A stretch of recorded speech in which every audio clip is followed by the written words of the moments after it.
I have fought against white domination, and I have fought against black domination.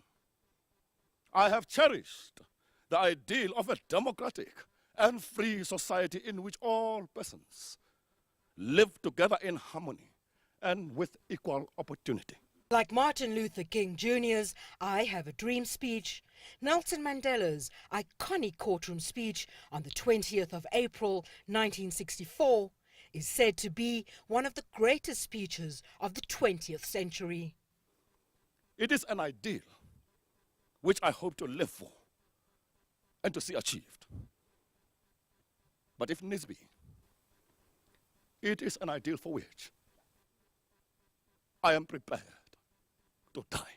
Powerful words that many say played a pivotal role in South Africa's long liberation struggle.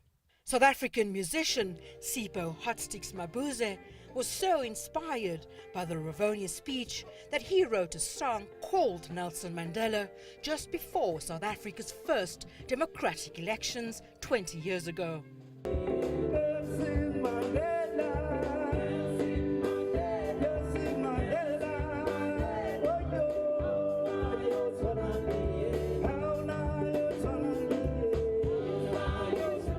It was a watershed speech that today we're celebrating freedom, because had he not made this speech, had not taken up the challenge to the regime, then he probably would have been hanged, and who knows how long it would have taken for us to.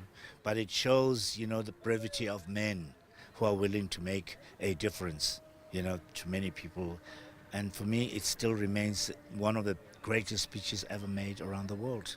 So we cannot, in this year of 20 years of democracy, ignore such speeches, because they go to the heart of what our democracy is about. They go to the heart about what our struggle was about and why we enjoy the fruits of freedom and democracy today.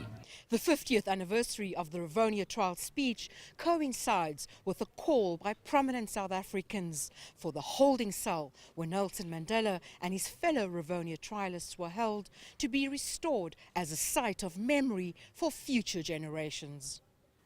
They are concerned that the prison cell below the infamous Palace of Justice courtroom has fallen into a state of decay. And I just felt perhaps we're not doing as much as we should to preserve the legacy of honor.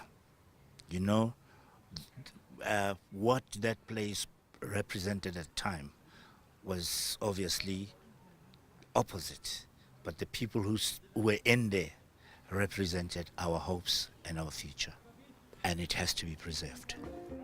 But it's celebrations like these that will hopefully keep the victory of South Africa's struggle alive and stop the nation's collective memory from fading, like the writing on these historic prison walls. Rene del Carme, CCTV, Johannesburg.